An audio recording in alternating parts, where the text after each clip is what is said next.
Please tell us where you are listening from, and remember to like, share, and give us a follow. We are trying to improve our skills and create more and exciting new stories. It was some years after the affair of the Ashen Seal of Whitehall that the ghost of Africa reached across 2 continents and laid its hand upon my friend, Mr. Kelsom Cholerh. I had seen him face ministers and murderers, anarchists and agents of foreign powers with the same unshakable composure. His mind seemed built for peril, clear, cold and keen as a surgeon's blade. Yet in the winter of 1892, I watched that formidable intellect falter, not from fear of death, but from the return of memories he had spent years refusing to name. This, then, is the tale of the deeds of the dead collector, of an African village and a London auction room, of a carved idol and a hidden diamond mine, of 4 brothers and 1 man they had sworn to kill. Above all, it is the story of the one woman whose memory could shake Kelsom Cholerh's iron control and reveal the deeply human heart that lay beneath his analytical exterior. Prologue. The idol in the glass. The fog that winter came not in creeping fingers, but in sheets, blown hard off the Thames, so that the lamps along the embankment glowed like half-drowned stars. From the windows of 442, a Baxter Street, one might have believed London to be a city suspended in milk. I sat by the hearth in our sitting room, a copy of the Times open but unread upon my knee. Across from me, stretched out along the sofa with his heels hooked upon the arm, lay Mr. Kelsom Cholerh. His hands were folded loosely upon his chest. His storm-grey eyes, so often bright with some inner calculation, were turned towards the ceiling, unfocused. To the casual visitor, he might have appeared the very picture of indolence. I knew better. That outward sloth was only the casing of a mind that rarely, if ever, consented to rest. The room bore the signs of his recent mental activity. Chemical apparatus cluttered the windowsill. An unfinished monograph on blood residues lay open upon the table, and upon a stand in the corner rested his cello, its dark curve catching the low firelight. Yet he had neither touched instrument nor the test tube that afternoon. There was a peculiar stillness about him, a coiled quiet that caused me to watch him more closely than usual. We were in that state, neither speaking nor precisely silent, when Mrs. Penfold, our long-suffering landlady, knocked once and entered without waiting for a reply. "Begging your pardon, Doctor," she began. "And you, Mr. Cholerh, sir, but there's a young man below with a message. Looks respectable, he does. Says it's for Mr. Kelsom Cholerh and his associate." "Ah?" murmured my friend without moving. "Did he say from whom?" "From Penfold's auction rooms, sir, in Bloomsbury. Says there's a letter as well." At that my companion's eyes sharpened. He swung his legs off the sofa and sat up in a single fluid motion. "Show him in," he said. "And do not be troubled, Mrs. Penfold. No one has yet exploded under my roof." "I'll thank you if they never do, sir," she retorted, and withdrew. A moment later a clerk entered, young, sandy-haired, with that mixture of obsequiousness and self-importance peculiar to his calling. He carried an envelope upon a tray. "Mr. Cholerh," he ventured. "You have the advantage of us," my friend replied. "But the envelope is undoubtedly mine. Pray, set it down." The clerk did so with exaggerated care. "Mr. Penfold," here he nodded as though invoking an august personage, though the man in question dealt primarily in estates and curiosities, "bids me present his compliments, sir, and to say that, as a man of discerning judgment and, experience in unusual matters, you might find a particular lot in this evening's African antiquities sale to be of interest. He requests the honor of your presence. Tickets enclosed for yourself and a companion." He withdrew, leaving us with the envelope. I saw a change pass over my friend's features, a brief flicker as of unease swiftly masked. "You are acquainted with this Mr. Penfold?" I asked. "In the most professional sense," he replied, breaking the seal. "Twice I have prevented his clients from selling forged artifacts to the British Museum, much to his financial annoyance and his private gratitude. He has a nose for objects that carry interesting histories, if not always an eye for their authenticity." He unfolded the single sheet within and read it in silence. As he did so, a curious pallor crept into his cheeks. His lips compressed into a line. "Wenton," he said at last, and there was a softness in his voice I rarely heard. "I must trouble you to accompany me this evening." "Of course. Is it some particular object that interests him?" He passed me the note. Upon it, in a clerkly hand, was written, "Dear Sir, a carved wooden figure from the village of Mabekweni, near Kimberley in the Cape Colony, of reputed ritual and historical significance. Provenance, the late Reverend Elias Marsh, said locally to guard the wealth of the people." I looked up. "Does the name mean something to you?" He had turned to the window, his gaze lost in the fog. "Mabekweni," he repeated very quietly. "Yes, Wenton, it means too much." There was a brief pause. "You have heard me speak of my time in Africa," he went on, "but never in detail." "You are not a man given to sentimental reminiscence," I answered. "No, and yet there are some places a man cannot entirely banish from his mind, however he may wish to. Mabekweni is one of those places." He reached absently for a small leather pouch upon the mantelpiece and withdrew a few leaves of cut, which he began to chew with mechanical precision, his jaw working slowly. "It appears," he said, "that a ghost I thought buried has found its way to London. Act 1. Death under the hammer. Scene 1. The auction rooms in Bloomsbury Penfold's auction rooms occupied a tall, narrow house just off Russell Square. The gas lamps along the street sputtered in the damp, and the steps were crowded with carriages. Within, the air was warm and smelled of wet wool, old paper, and the faint hint of cigar smoke. We were admitted with nods from the attendants and shown into the main sale room, a long chamber lined with glass cases, each displaying some treasure or trinket from distant lands. A stuffed lion glared down from the far wall.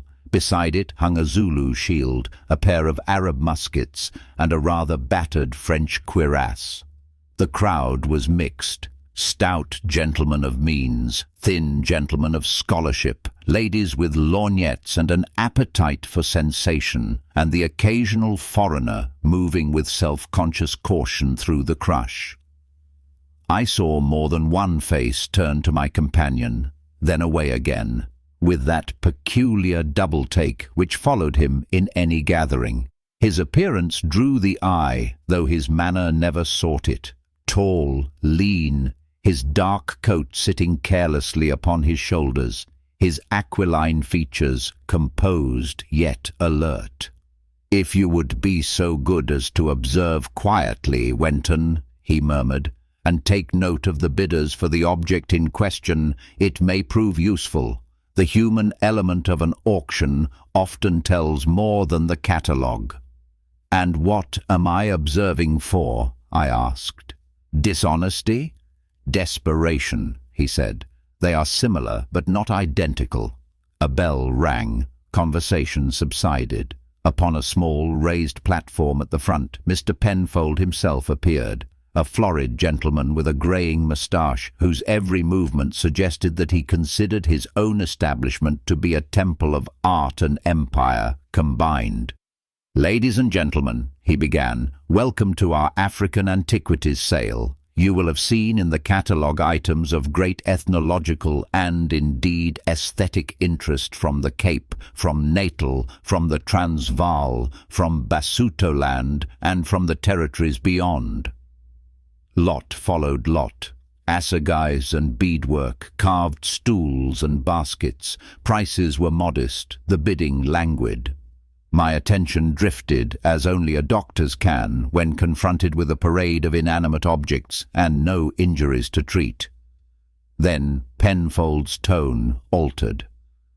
"And now, ladies and gentlemen, we come to Lot 47.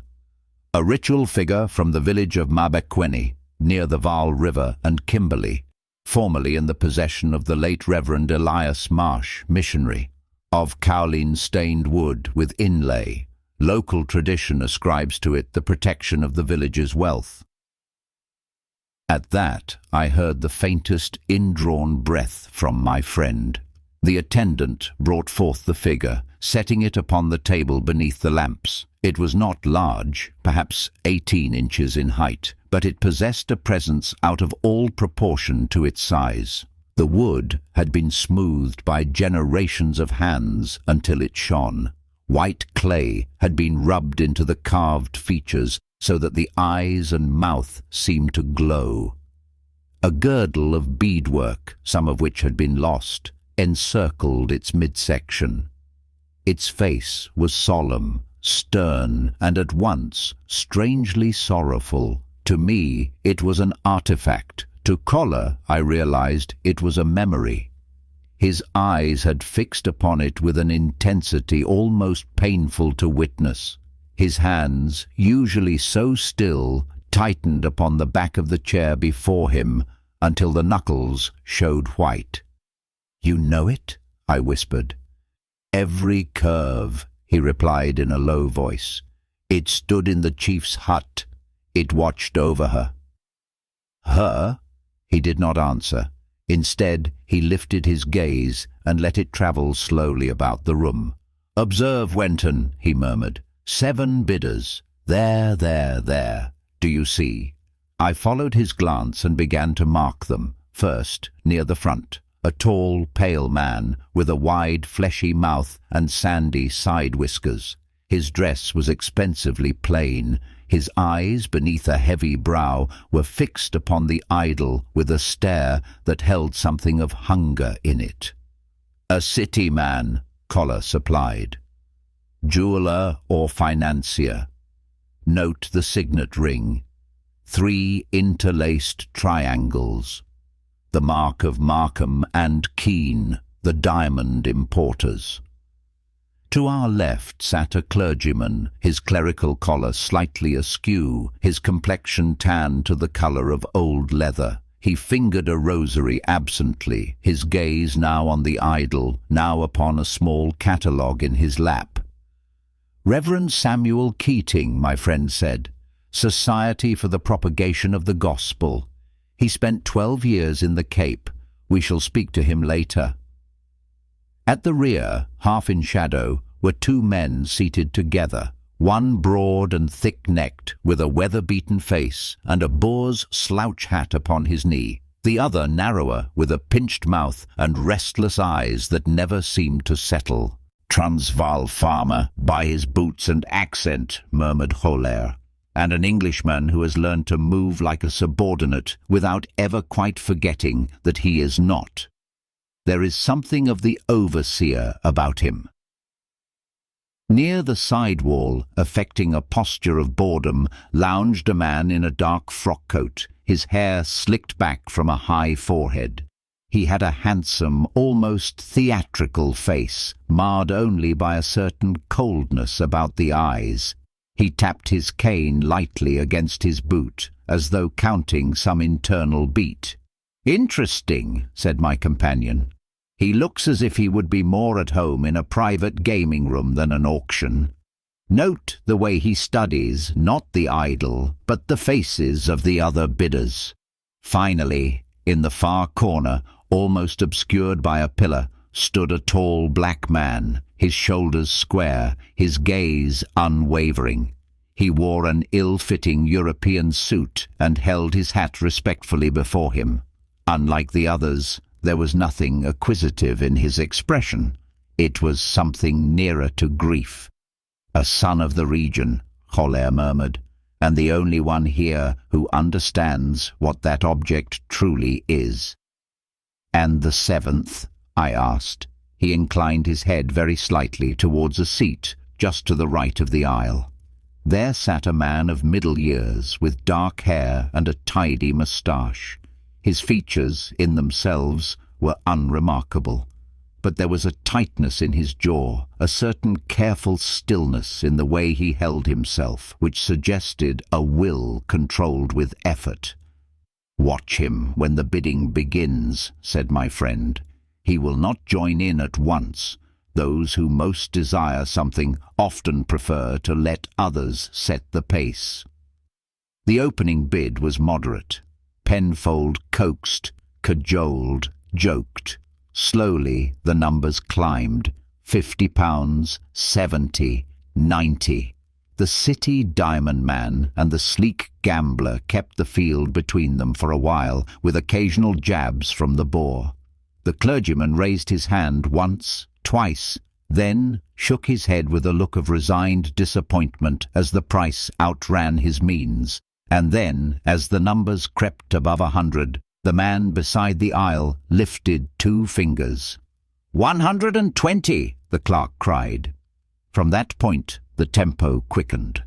130, 150. The smooth gambler bowed out with an ironic smile. The diamond importer held grimly on. The man at the aisle came in only when it seemed the other must certainly secure it, and each time by the smallest necessary margin. It was not mere bidding, it was a duel. I saw something ugly flicker across the diamond man's face. His lips moved. I could not hear the words, but his expression needed no translation. He was not accustomed to being thwarted. At last, with a tight curse, he made a chopping motion with his hand. "I am bid £185, Penfold cried. "Do I hear 90? 90? Anyone? Going once? Twice?" The hammer came down. "Lot 47, to the gentleman on the aisle." I turned to observe the victor more closely. His colour had faded slightly. A bead of sweat showed at his temple, yet his mouth was twisted, not in relief, but in some bitter satisfaction. Beside me, I felt, rather than heard, a low murmur from my friend. "Abel Carraway," he whispered, "by all the devils in Africa." Scene 2. A name from the Vaal. "You know him?" I said under my breath. "I have seen his face once before," Cholerh replied, his eyes never leaving the man. "It was contorted in rage beside the grave of his brother." There was a chill in his tone which had nothing to do with the damp December air. "The brother was called Edwin," he went on, almost absently, as though he spoke to himself. "Edwin Carraway, overseer at the Kimberley diggings, a man whose crimes were so foul that death was a courtesy he had not earned." He fell briefly silent. "I killed him," he added, and the simplicity of the statement struck me more than any flourish could have done. I had known that my friend's time in Africa had not been spent in the capacity of a tourist. He carried scars whose origins he had never explained. There was sometimes, when the firelight caught his features unawares, a look about him that spoke of sights no man should be forced to see. But until that moment he had not, in all the years of our acquaintance, admitted to me personally that he had taken a life with his own hand outside the necessities of war. "What did he do?" I asked quietly. For the first time that evening he turned fully to me. The light caught his eyes and made them seem almost colourless. "He raped and murdered women who had no protection under the law," he said. "Women of the villages. Women the authorities chose not to see.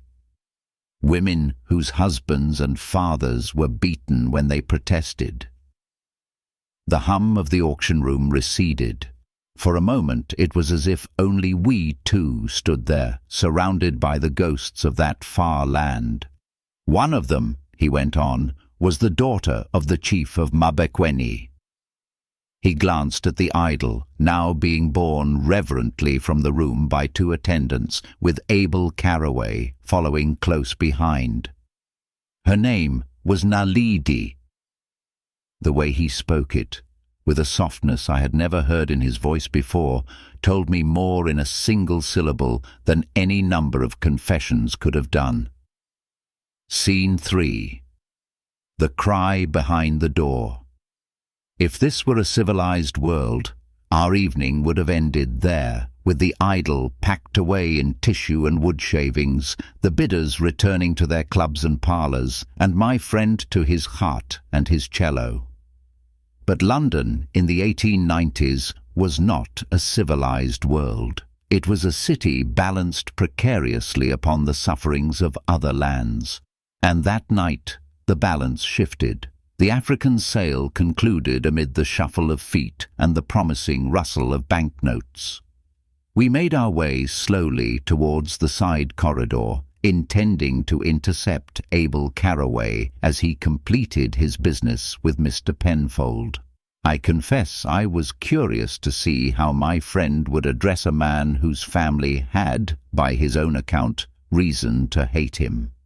As we approached, I saw the tall black man, the one who had watched the bidding with such grave intensity, standing near the doorway, his hands clenched upon his hat. His gaze bored into the corridor beyond. "Excuse me," I said. "Are you waiting for someone?" He started, as though waked from a trance, and looked at me. His eyes were bloodshot, his expression rigid with tension. "For the man who has bought the idol," he replied in accented English. "It belongs not to him. It belongs to my people." Before I could respond, there came, from the depths of the corridor, a sound that turned every head. A sharp, strangled cry, followed by the crash of something heavy and the shattering of glass. For a second there was stunned silence. Then voices rose in alarm. "Good Lord! What was that?" "From the private room. Fetch somebody." By the time most of the company had recovered sufficiently to move, Cholerh was already in motion. He darted down the corridor like an arrow loosed from a bow. I followed as best I could, my shoulder colliding with that of the black man as we both lunged forward. At the end of the passage, a door hung ajar. Within, a single gas jet burned, casting a pool of yellow light. The air was filled with the smell of spilt spirits and something sharper, metallic.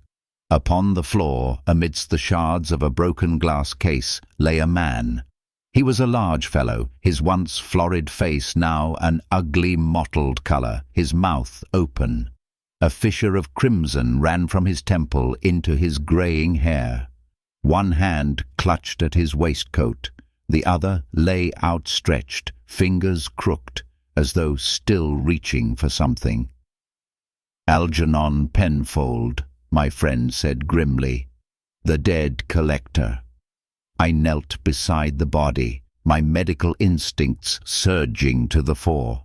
A cursory examination confirmed what any layman might have guessed. The blow to the head had been decisive.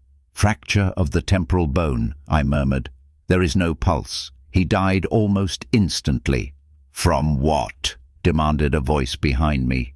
Inspector Garrick of Scotland Yard pushed his way through the threshold, his broad shoulders filling the doorway. It appeared that chance had seen fit, once again, to bring him to the scene of a most inconvenient death. "From this," said Cholerh, He bent and lifted from the floor a heavy iron rod, the kind used to secure window shutters. One end of it was slick and dark. "Dropped in haste," he added.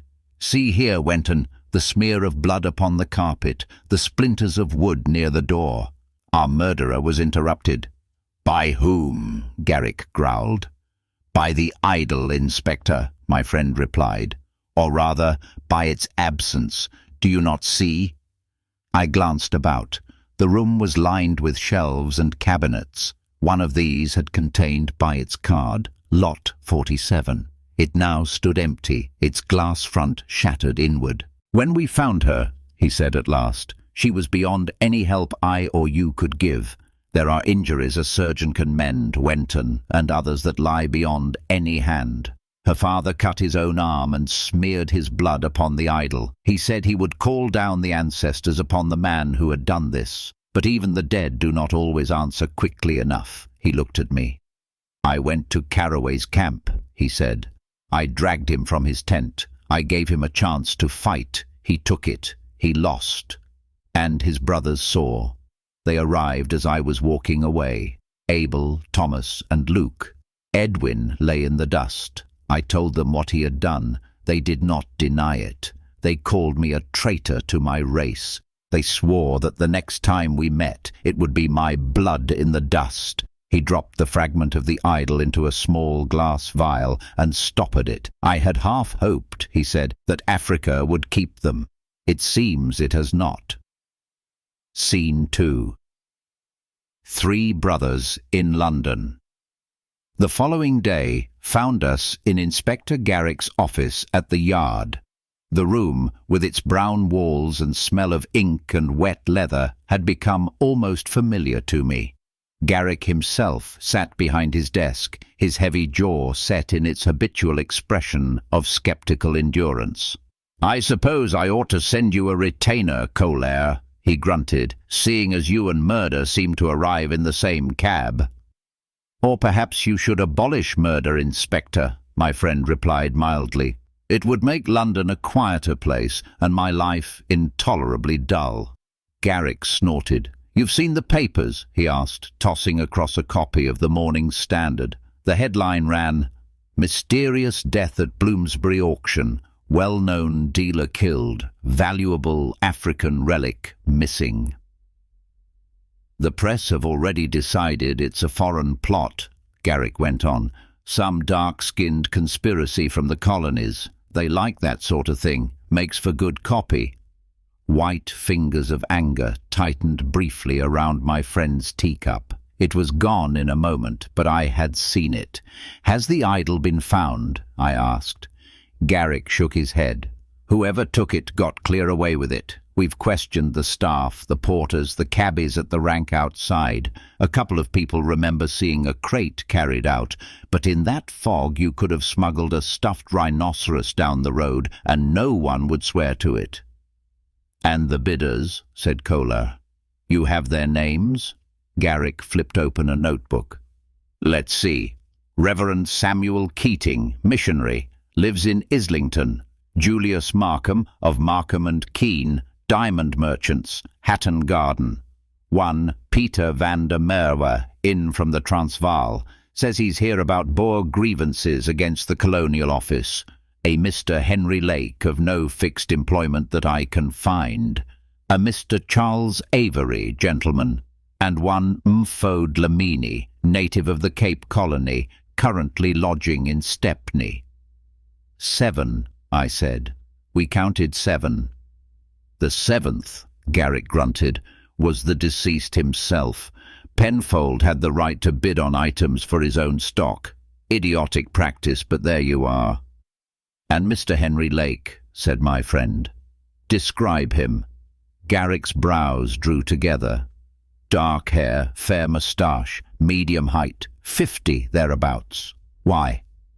"Because his name," said Cholerh, "is not Henry Lake.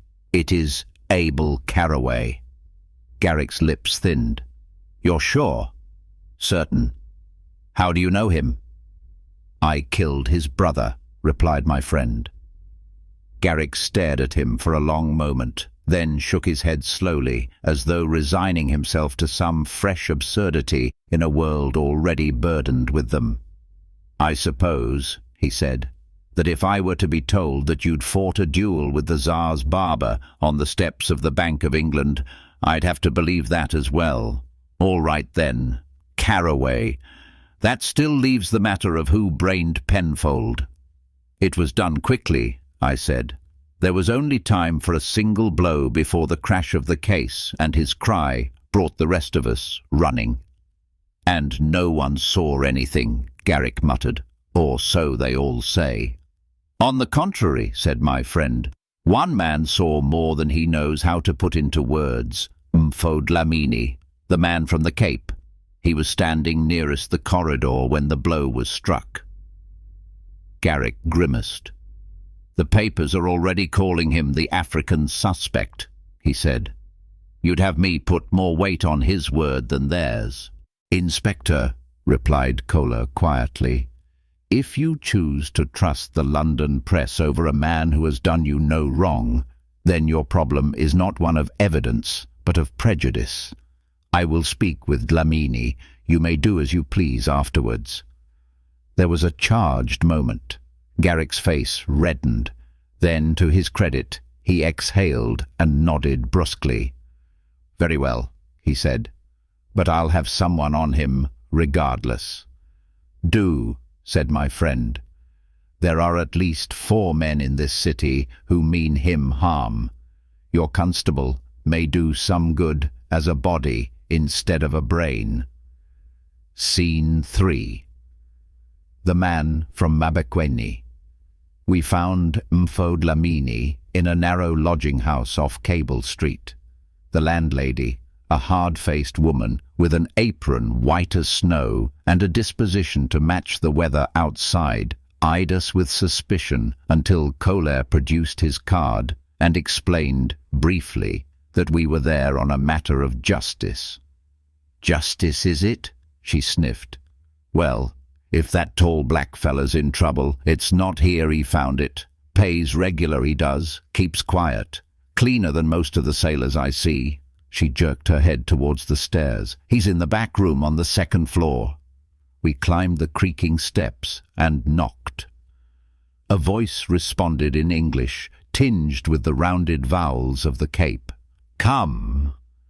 The room was sparsely furnished. A narrow bed, a washstand, a chair, and a small trunk.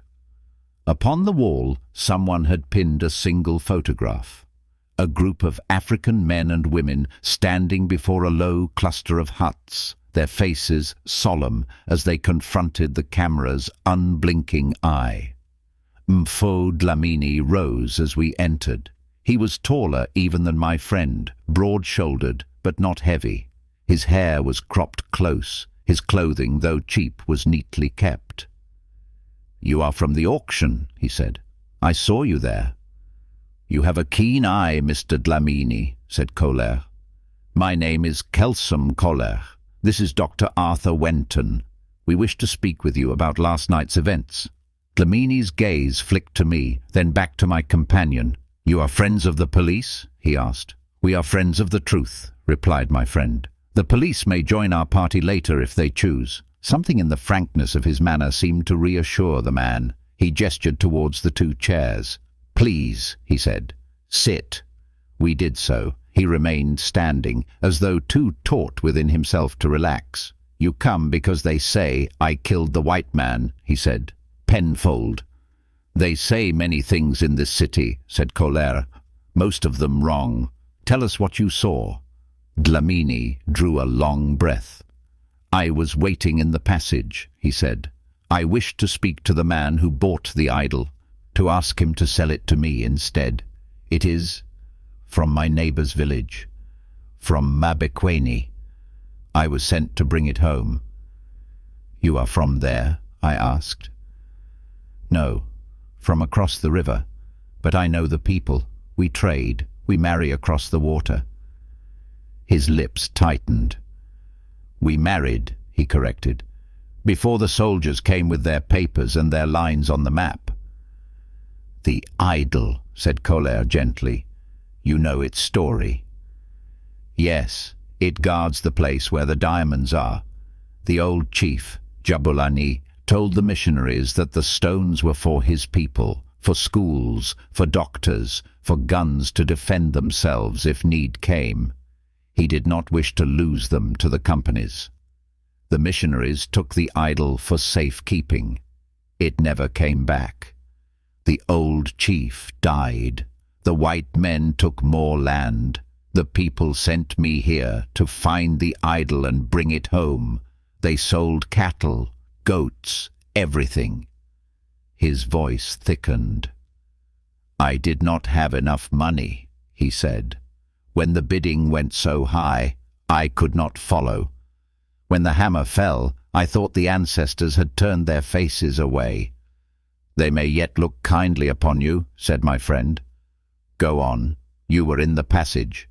Yes, I saw the buyer, Caraway, go into the little room. He carried the idol in his arms, as if it were a child.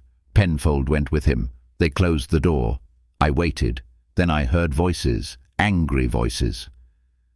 Can you remember the words? I asked. Some.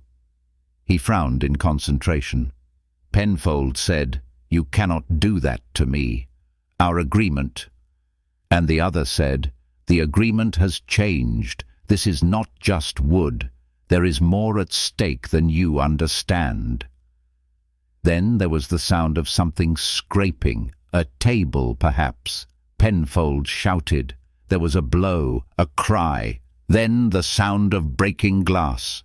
He swallowed. I ran to the door, he said. When I pushed it open, I saw Penfold on the floor. The case was broken. There was blood. The idol... He stopped.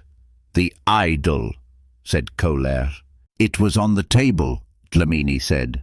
But wrong. He hesitated, searching for the words. It had a cut in it, along the side, fresh.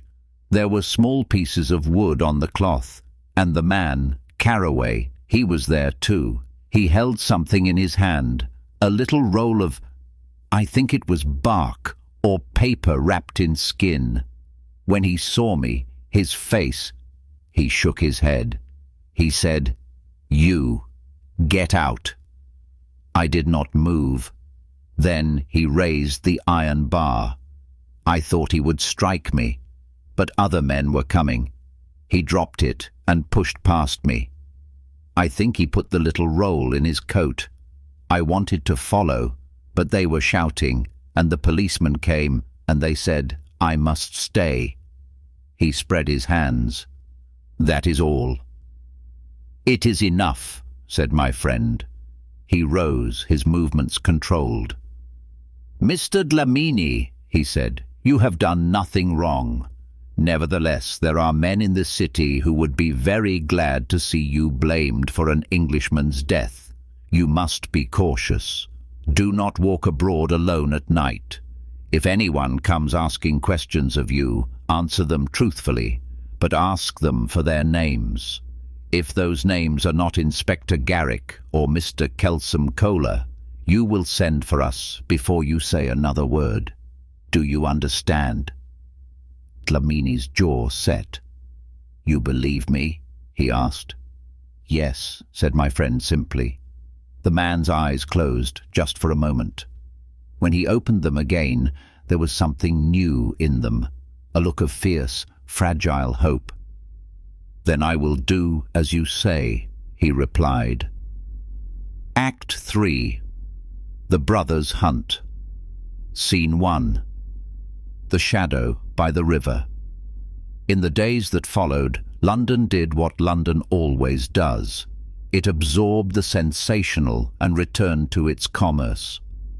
Penfold's death occupied a few columns. Speculation ran high. Then some fresh scandal at the Foreign Office displaced it. For us, however, the matter was far from closed. Julius Markham, affronted at being outbid, was only too willing to rail to anyone who would listen about that fellow Lake who had beaten him. From his clerks, we learned that Caraway had drawn a considerable sum from his private account a week before the sale. enough to pay for the idol twice over. Reverend Keating, when questioned at his modest vicarage, proved to have a melancholy reverence for the idol and a genuine, if somewhat paternalistic, affection for the people of Mabekweni. He had wished to purchase it for his mission church, he said, to keep it from the cabinets of the ungodly. When we pressed him about the rumoured diamond seam, he grew cautious. "I heard stories," he admitted. "The old chief spoke of a place in the river where the stones were plentiful. But he never took me there. He said, 'You are a good man, but your people are hungry. If they smell diamonds, they will eat us all.'" "And the late Reverend Marsh?" asked Cholerh. "From whom Penfold acquired the idol." Keating's lips tightened. "Marsh," he said, "was of a different temper. He believed that Providence had placed the stones there to be used for the advancement of Christian civilization, by which he meant, primarily, British civilization. He took the idol as security for a promise the chief would not sign. When word came that he had died on the voyage home, I confess I thought it no great loss to the heathen or the saints." "And Caraway?" I asked. The missionary's expression darkened.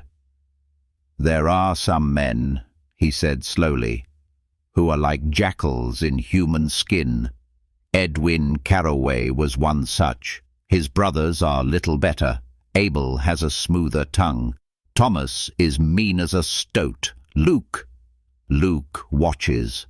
They were not loved in Kimberley." "You know they are in London," said my friend. "So I have heard," Keating replied. "They say Abel made money on a claim. Thomas became factor for one of the diamond houses. Luke, no one quite knew what Luke did, but the diggers spoke of them when I was last at the Cape." "Then our quarry," said Cholerh, when we were once more in the street, "has been hunting this map for some time." "Quarry?" I said. He smiled without humour. "The Caraways believe they hunt me," he replied. "In truth, they are small hounds chasing a lion they cannot see." If his metaphor seemed immodest, it was at least justified by subsequent events. It was 3 nights later, as we returned from a fruitless attempt to locate Thomas Caraway at a lodging house in Lambeth, that the first open move was made. We were passing along the embankment, the river, a black, sluggish ribbon at our left, when my friend's hand shot out and seized my sleeve. "Step back," he said.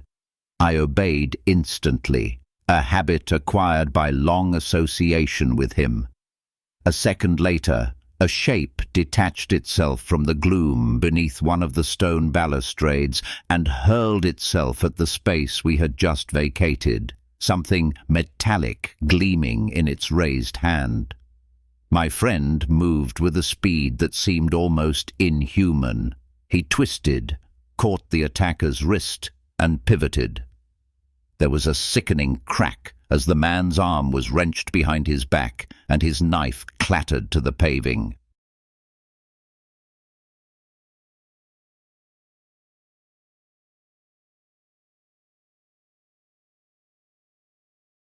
The fellow, a thick-set brute with a scar down one cheek, let out a howl. A second figure lunged from the shadows, but found himself confronted with the barrel of my revolver, which had leapt into my hand with a speed that would have surprised my medical colleagues, but not, I think, any of my old army comrades. "Another step," I said evenly, "and I will put a hole through your kneecap. I promise you I am a very steady shot." He froze. "Now," said my friend, his tone almost conversational, as he pinned the first man with one hand and retrieved the fallen knife with the other.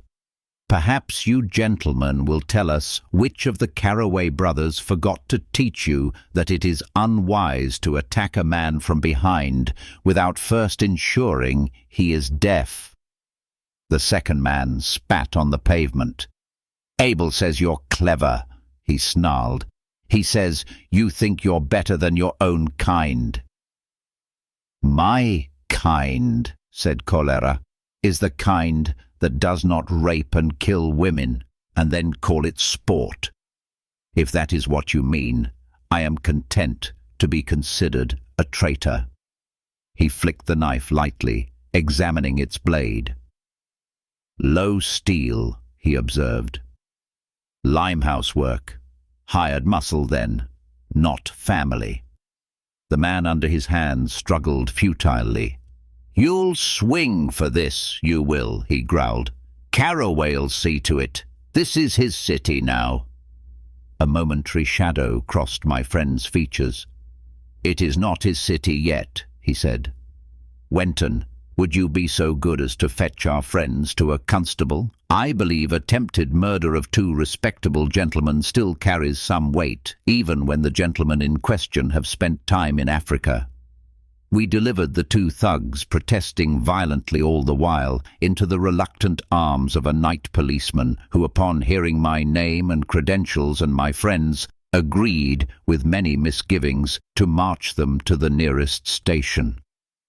As we turned away, I caught a glimpse of something on the sleeve of the second man's coat, a faint smear of white clay. The idol, I said. Yes, replied my friend. They have had it in their hands recently. The question is, do they have the map? He glanced up at the high bank of fog rolling over the river. I think, he said, it is time I spoke with Abel Caraway himself. Act 4. The Map and the Murder, Scene 1. A Gambler's Face. We did not have to search long for Abel. The city has its own ways of revealing men who think themselves hidden. Creditors, mistresses, club stewards, and those whose business it is to know where money flows and from whom are often more eloquent than any official register. From Markham's clerks we learned that Caraway had been seen frequently in a certain gaming house in St. James's Street. From a footman discharged from a neighbouring club we heard that Mr. Lake, for so he was still known in that quarter, kept apartments above a tobacconist in Piccadilly. From a girl in a music hall who declined to give her real name but whose eyes were sharp as needles, we discovered that he favoured a particular private room at the Albany for his more discreet meetings. It is curious, I remarked as we walked, how often vice proves more informative than virtue. Virtue is content, said my friend. Vice is restless. Restlessness leaves traces. We intercepted Abel Caraway as he left the gaming house one rain-slicked evening, his shoulders hunched, his hat low. Losing, it seemed, did not improve his temper. His face was flushed, his mouth set in a thin line. He started when he saw us. Mr. Lake, said my friend, stepping into his path with the easy grace of a man who has never doubted his right to occupy any space he chooses. Or, shall I say, Abel Caraway? For a heartbeat, something like naked hatred flared in the man's eyes. Then he smiled, a thin, cold smile that did not touch his gaze. You have the advantage of me, sir, he said. I do not recall your face. You recall my hands, replied my friend quietly. They left your brother in the dust of Mabekweni. Caraway's fingers twitched. You, he breathed. You're the one. The damned white Kaffir who thought himself better than his own blood. I saw my friend's jaw tighten at the slur, but he did not otherwise react. You left a body behind you in Bloomsbury, he said. It is not the first time. I did no such thing, Caraway snapped. Penfold's death is nothing to do with me. An accident. The man slipped, hit his head. That coloured savage was there. Why don't you ask him? We have, said my friend. He places you in the room with the idol and with a small roll of bark that you removed from within it." Caraway glanced swiftly about, as though to ensure no one was listening. "You think to play games with me," he said. "I have the law on my side." "You have the law's indifference," replied my friend. "There is a difference, but the law does not like its citizens brained with iron bars. Even Penfold's money cannot smooth that over entirely." Rain dripped from the brim of Caraway's hat. His expression contorted. "Penfold deserved what he got," he muttered. "He tried to cheat me, told me about the idol, about the village, about the damned diamonds, said he'd sell me the lot for a quiet commission. Turns out he'd promised the same to Markham and some other vultures, thought he could play us off against each other." "So you decided to settle the matter more directly," said my friend. Caraway barked a humorless laugh. "You think I'd dirty my hands on a fat parasite like that? No, I opened the idol. The map was inside, just as Marsh's journal said. I took it. He lunged at me, slipped on the broken glass, cracked his skull. His own clumsiness killed him. Ask your doctor there. He'll tell you a fall like that could happen to anyone." "Given a sufficient blow beforehand," I said. He ignored me. "I have what I came for," he went on. "You can tell your darky friend to forget his village. The stones belong to the men who know how to use them." "The stones," said my friend, "belong to the women who bled for them, and to their children. You speak of your own blood, yet you recognize no kinship where it matters." Caraway's lips curled. "You always did talk like a missionary," he sneered. "But the companies will take that place, with or without you. The map gives us a head start, that's all." "Us," I repeated. "You and your brothers." His gaze flickered again. It was all the confirmation we needed. "You think I'm afraid of you," he whispered. "You're one man. We are four. Abel, Thomas, Luke, and Peter. The boar's worth 2 Englishmen in a fight. We'll have those diamonds. And when we do, we'll see how clever your African friends feel when they're working my pits for a bowl of meal a day." There are moments when I have seen my friend angry. They are rare, and they are dangerous. His usual composure does not so much crack as refine. He becomes more still, more focused, as though all the warmth has drained from his veins and left only ice. This was one such moment. "Listen to me," he said, his voice low. "If you set foot on that riverbank with a shovel in your hand, London will find your body in the Thames before the season's out. You forget, Caraway. I have killed you once already. Do not ask me to repeat the exercise." Caraway spat upon the pavement. "You'll not find me so easy to drag from a tent this time," he said. "You're in my country now." He swung his cane contemptuously and strode off into the rain. "You let him go?" I said. "For the moment," replied my friend. "We know now that he has the map.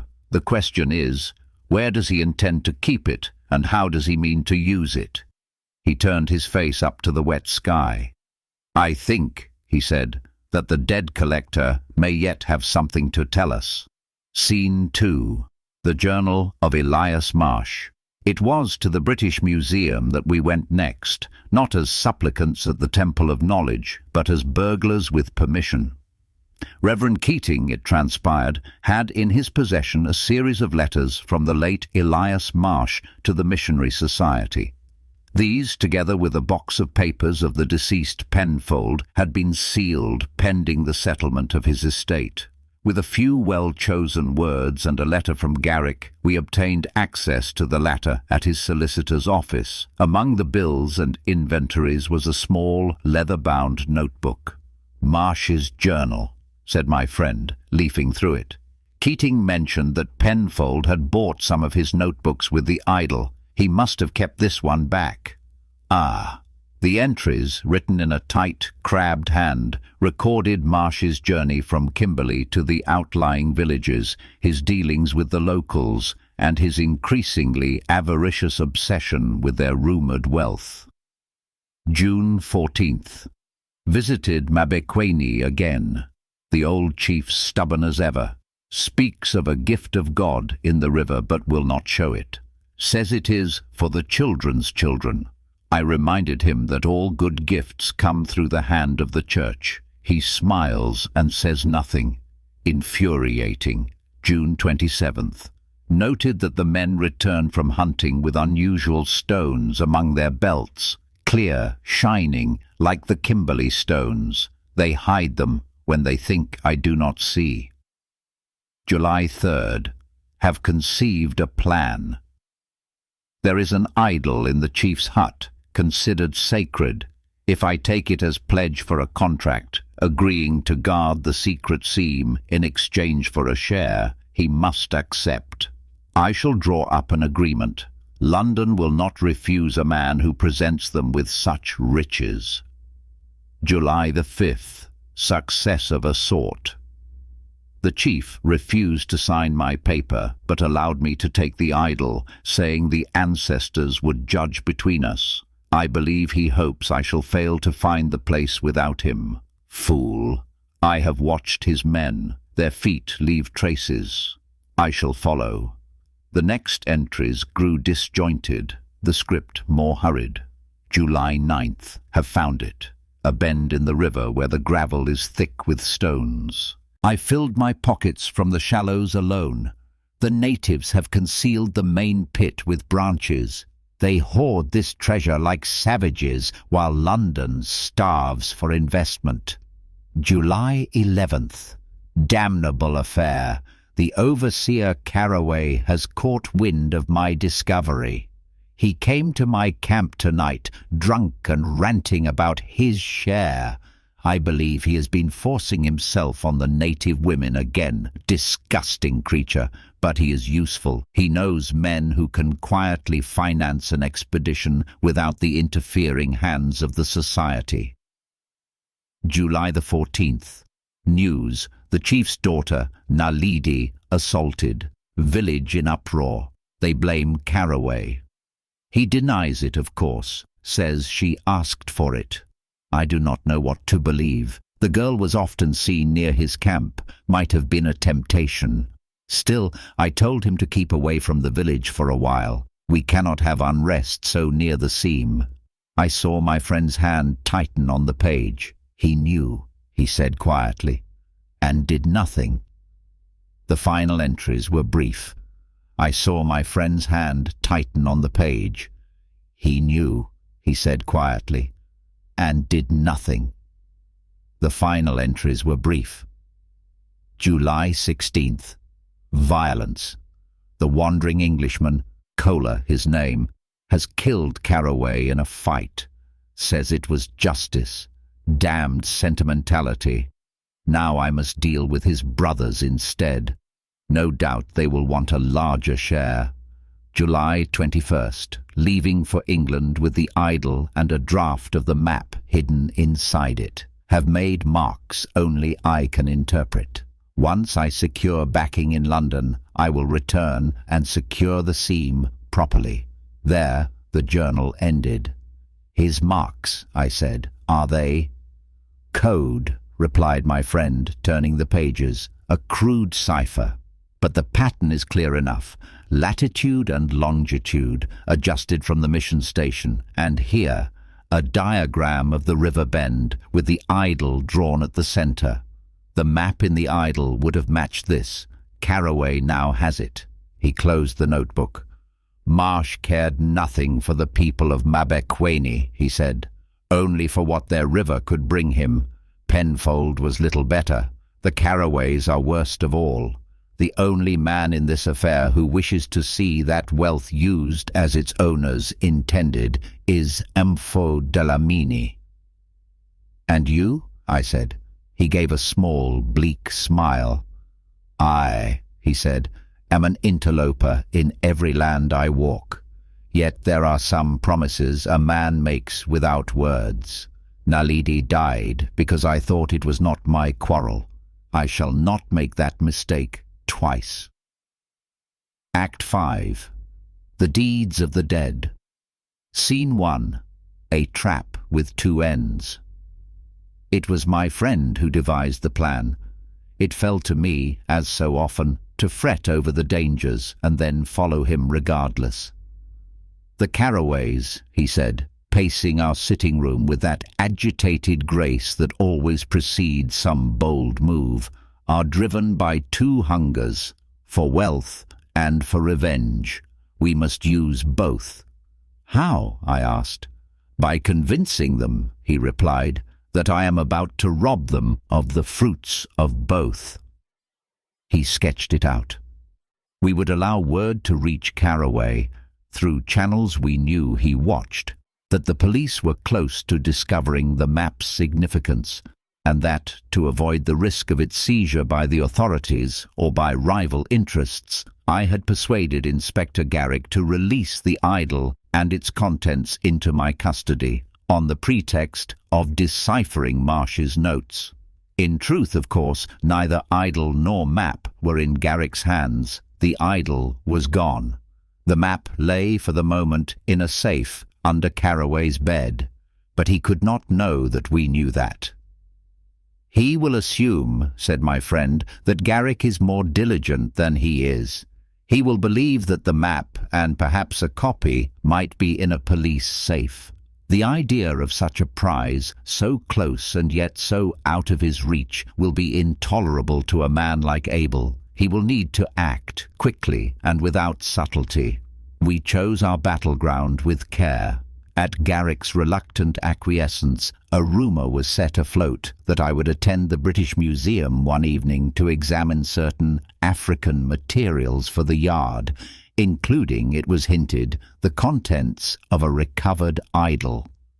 The fact that the museum held no such piece was immaterial. The important thing was that the Carraways believe it did, and that they believe I would be alone with it. "We give them a reason to break into a public institution," I said. "Do you suppose they will be so foolish?" "My dear Wenton," replied my friend, "you must never underestimate the stupidity of clever men when their greed is aroused." The museum, that solemn edifice of empire, was less secure at night than one might suppose. The guards were few. The cases, though locked, were not impregnable. The skylights above the main halls, though high, could be reached by a determined climber. We arranged with Garrick that we would have the African gallery to ourselves after closing. I would carry in a plain case a rolled sheet of paper that looked sufficiently like a map to tempt a cautious thief, and that, if unfurled, would reveal nothing more dangerous than my anatomical sketch of the human femur. "Symbolic," remarked my friend. "You may think of it as a moral lesson," I replied. "They come seeking diamonds and find a bone." We took our positions. I at the long central table, my case before me, a single lamp casting light over my work. Garrick and two constables waited in a side chamber. My friend, never one to rely solely on official protection, had made his own arrangements, about which he preferred to be vague. I saw him vanish up a narrow stair towards the roof, coil of rope in hand. The hours crawled. The building creaked and settled around me, its countless relics brooding in the dark. Once, I fancied I heard something like a sigh from the mummy room beyond. I told myself sternly that it was only the draught. Midnight came. 1 o'clock. Then, at last, a sound, the faint scrape of a boot upon stone, the shiver of glass in its frame. I held my pen poised and forced myself to continue writing as though oblivious. There was a soft thud behind me, then another. The hairs on the back of my neck prickled. "Don't move, Doctor," said a voice, "or I'll paint these pretty beads with your brains." I turned my head slowly. Thomas Carraway stood at the end of the table, a pistol trained upon my chest. His mean little eyes glittered in the lamplight. Beside him, like a shadow given flesh, was Luke, silent, watchful, his hand in his coat pocket. "Good evening, gentlemen," I said, striving to keep my tone even. "I trust the skylight did not inconvenience you unduly?" "Save your jokes," snarled Thomas. "Where is it?" "Where is what?" I asked. He jabbed the gun. "The map, the one in the idol. Our Abel says you've got it, so hand it over, nice and easy, and maybe we'll leave your head where it is." "I fear your brother has misled you," I said. "The only map in my possession is this one." I tapped the rolled paper. Luke's hand darted out. He snatched it, unrolled it, and stared.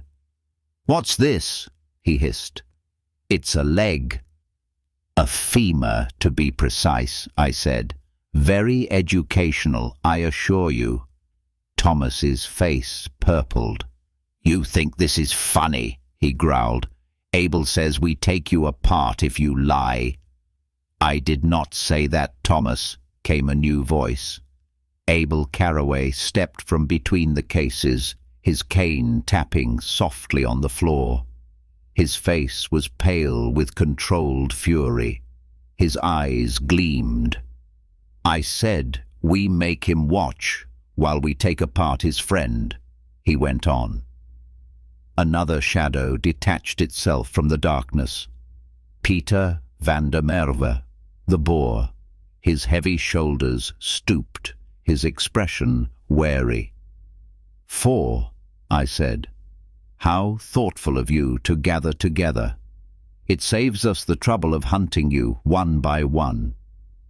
Abel's gaze swept the room. "Where is he?" he demanded. "Where's the white Kaffir?" "Above you," said a calm voice. "And behind you. And 3 steps ahead of you. As always." Cholerh dropped from the gallery like a hunting cat. He hit the floor in a crouch, rolled, and came up with the swift grace of a man who has learned, in hard places, how to make his own body into a weapon. His hands were empty. He needed nothing else. Before Thomas could swing his pistol fully towards him, my friend had crossed the distance between them. His fingers closed on the man's wrist. There was a sharp crack, a howl, and the gun flew clattering across the stone. Luke lunged sideways, his hand flashing from his pocket with a knife. I stepped forward, seized his forearm, and brought my knee up sharply. He grunted, doubled, and the blade fell. Abel, to his credit, did not freeze. He pivoted, his cane whipping up, not towards my friend's head as I expected, but towards the lamp. The glass shattered. The flame went out. Darkness crashed in. For a few seconds there was chaos.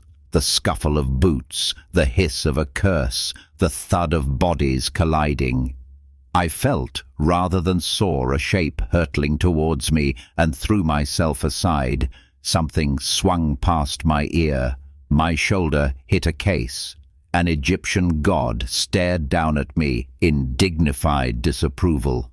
Then, mercifully, a new light flared. My friend, anticipating the move, had brought his own lantern, which now sprang to life in his hand. Its beam caught Peter van der Merwe mid-charge, an improvised club raised. Behind him, dimly, I saw the outlines of Garrick and his constables bursting from the side room.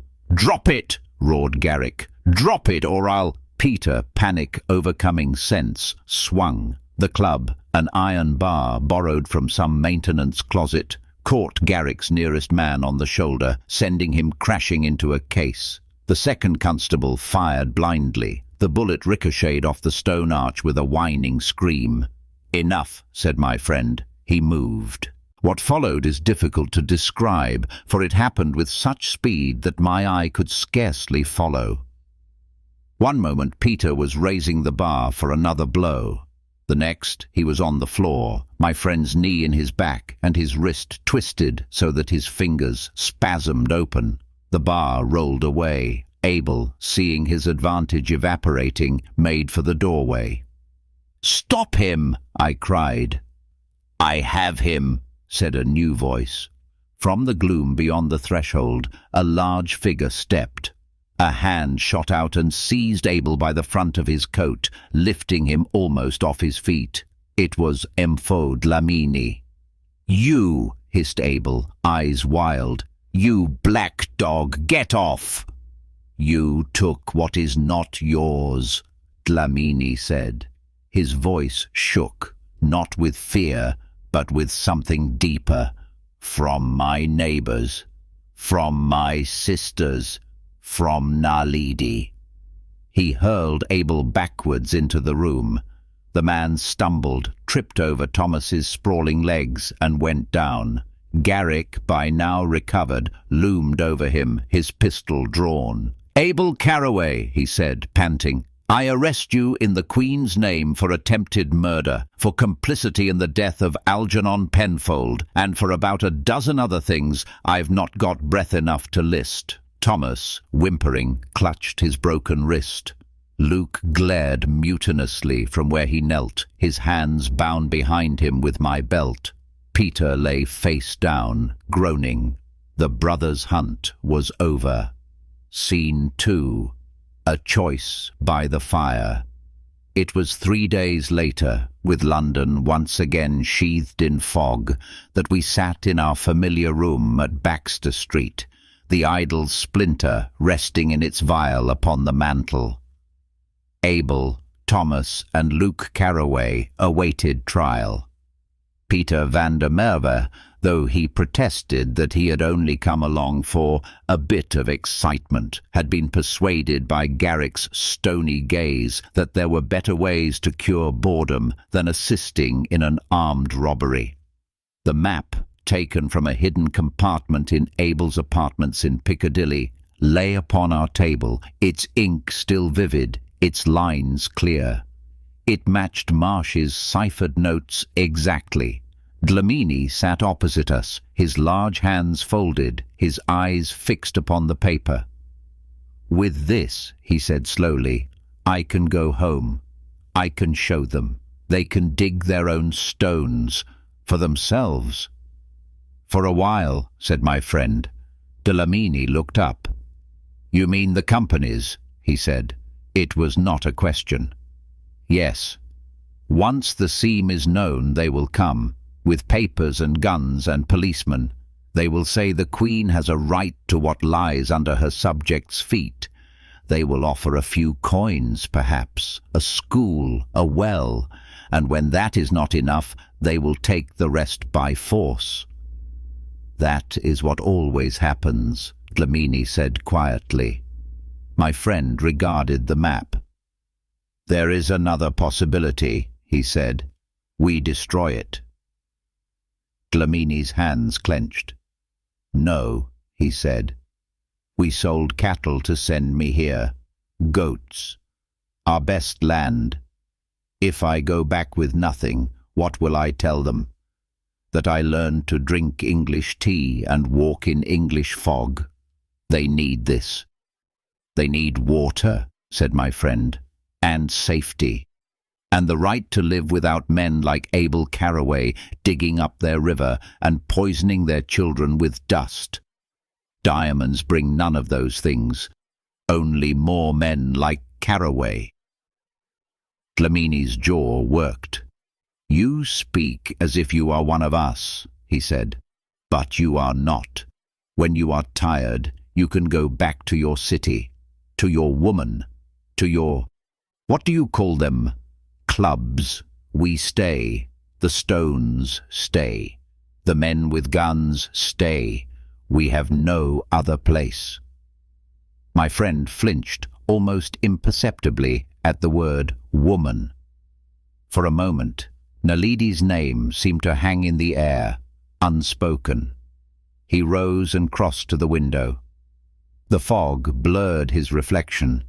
He seemed for an instant less a man than a ghost, tall, lean, his shoulders bowed under an invisible weight. "In Mabekweni," he said softly, There is a mound of stones at the edge of the village. Under it lies a girl who used to sit in the doorway of her father's hut and ask me questions about London. She wanted to know if the river there was wider than the Vaal, if the stars were the same, if the women wore feathers in their hair.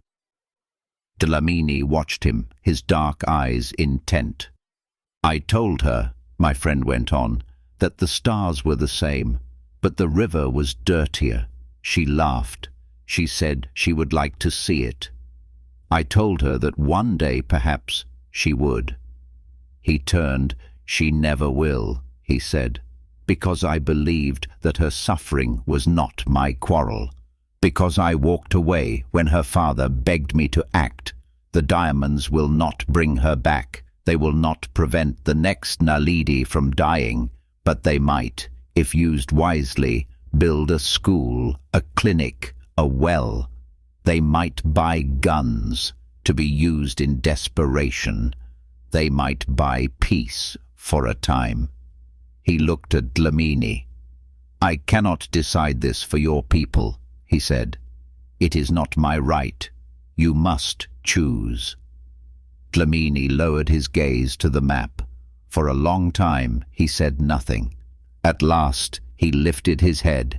We will take it, he said. We will take it and guard it as best we can. Maybe we will lose it. Maybe the companies will come and drive us away. But if we give it up without trying, then Naledi died for nothing.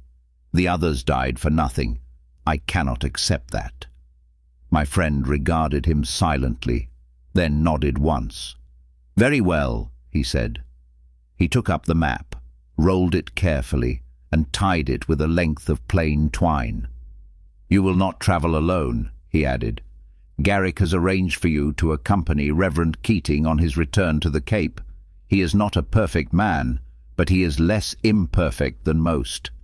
He will help you as far as he can. Dlamini's throat moved. You have done this for us, he said. Why? My friend hesitated. Because, he said slowly, once, in your country, I failed to do what was right until it was too late. I do not wish to repeat the lesson. Dlamini rose. If you ever come to Mabekweni again, he said, you will have a place by our fire, even if you bring no gifts. My friend's lips quirked in a faint, sad smile. I will remember that, he said. When the door closed behind Dlamini, there was a long silence. At last I spoke. You loved her, I said. It was not a question. My friend did not look at me. Love, he said, is a word men use to name many things. Respect, desire, gratitude, possession. I do not know which of those I felt. I know only that when I think of Africa, I see her face, and I hear her asking me, in that stubborn way she had, why I did not act sooner. You did act, I said. You killed her tormentor. Too late, he replied. He crossed to the corner and lifted his cello. There is a difference, Wenton, he said quietly, between justice and revenge. Men like the Carraways do not see it. I fear Marsh did not either. I have spent my life walking the line between the two. Sometimes I am not certain on which side my foot falls. He drew the bow. The first note he coaxed from the strings was low, dark, and full of something like mourning. The sound filled the room, seeped into the walls and out into the fog beyond. As he played, I closed my eyes and saw, not London with its lamps and its smoke, but a village under a high, hard African sky, a river glittering with stones, a carved idol in a chief's hut, and a girl whose laughter had once, however briefly, softened the gaze of the most formidable man I knew. Epilogue. The River and the Fog. The trial of the Carraway brothers occupied a considerable space in the newspapers.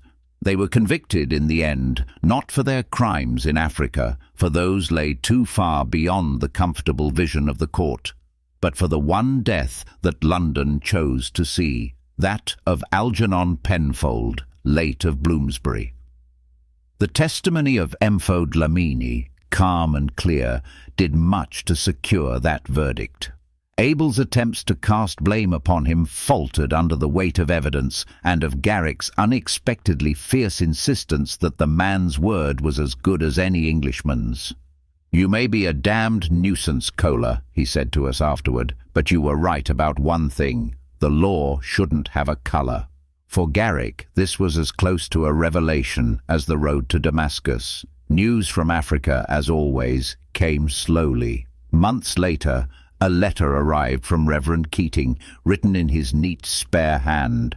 Mabekweni received their son with great rejoicing, he wrote. They have seen the map. There is much debate. Some wish to dig, some fear the wrath of the government. I counsel caution.